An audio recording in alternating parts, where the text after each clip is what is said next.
अस्सलाम वालेकुम। आज हम हज़रत सल्लल्लाहु अलैहि वसल्लम का वाक़या सुनेंगे।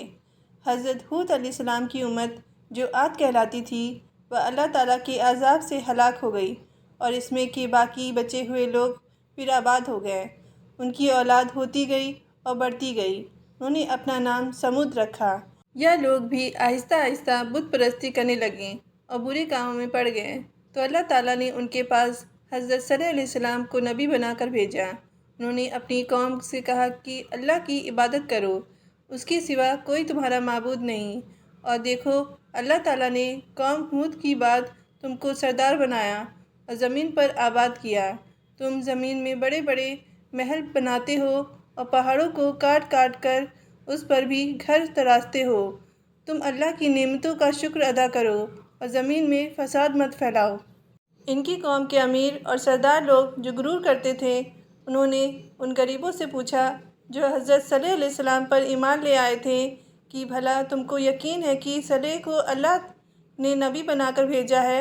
उन गरीब ईमान वालों ने कहा कि हाँ, हमको यकीन है कि हज़रत सल्लल्लाहु अलैहि वसल्लम को अल्लाह ताला ने नबी बनाकर भेजा है। इस पर मगरूर अमीर कहने लगे कि अच्छा, तुम ईमान लाओ, हम तो ईमान नहीं लाते। उन अमीर लोगों को यह ताज्जुब हुआ कि अगर अल्लाह पाक किसी को नबी बनाकर भेजते तो हम अमीरों में से किसी को नबी बनाते।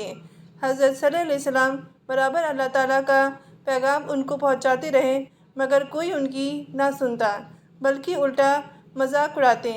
आखिर इन लोगों ने फ़ैसला कर लिया कि हज़रत सल्लल्लाहु अलैहि वसल्लम से कहा जाए कि अगर सच्चे नबी हैं तो उस पहाड़ में से ऊँटनी पैदा कर दें, हम आप ईमान ले आएंगे और जानेंगे कि आप सच्चे नबी हैं। हज़रत सल्लल्लाहु अलैहि वसल्लम ने अल्लाह से दुआ की। अल्लाह ताला तो सब कुछ कर सकते हैं। अल्लाह ताला ने हज़रत सल्लल्लाहु की दुआ कबूल की और एक पहाड़ी से ऊँटनी को पैदा कर दिया। लेकिन उनकी कौम यह सच्चाई देखने के बाद फिर भी ईमान ना लाई। यह अल्लाह की ऊँटनी ऐसी थी कि जिस चश्मे पर जाकर पानी पीती थी, सब पानी ख़त्म कर देती थी। अब तो उनकी कौम के लोग और भी परेशान हुए।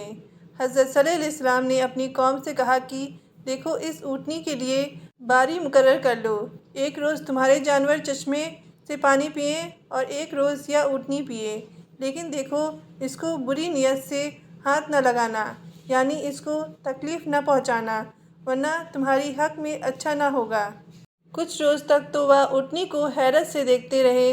आखिर उनकी कौम के चंद लोगों ने मशवरा करके ऊँटनी को मार डाला। हज़रत सल्लल्लाहु अलैहि वसल्लम को इसकी खबर हुई तो आपको बहुत रंज हुआ और उन्होंने अपनी कौम से कहा कि मैंने तुमको मना किया था कि इस ऊँटनी को तकलीफ़ मत देना, वरना तुम पर जल्द अज़ाब आ जाएगा, मगर तुमने ना माना। अब तुम लोग अपने घरों में 3 रोज़ और मज़े कर लो, इसके बाद अल्लाह का अज़ाब आएगा जो तुम सबको ख़त्म कर देगा। चुनांचे ऐसा ही हुआ। अल्लाह ताला ने हज़रत सल्लल्लाहु अलैहि वसल्लम और उन लोगों को बचा लिया जो ईमान ले आए थे। लेकिन जो लोग ईमान नहीं लाए थे, एक बड़ी हैबतनाक और खौफनाक आवाज़ पैदा हुई जिससे वह अपने घरों में औंधे पड़े रह गए और मर गए। ऐसा मालूम होता था कि कभी यह यहाँ रहते ही ना थे। जो लोग खुदा के हुक्म पर नहीं चलते और पैगंबरों का कहना नहीं मानते, उनका यही हाल होता है। अल्लाह ताला हम सब को अपने अज़ाब से बचाए और अपने रसूल की इतायत नसीब करे। आमीन।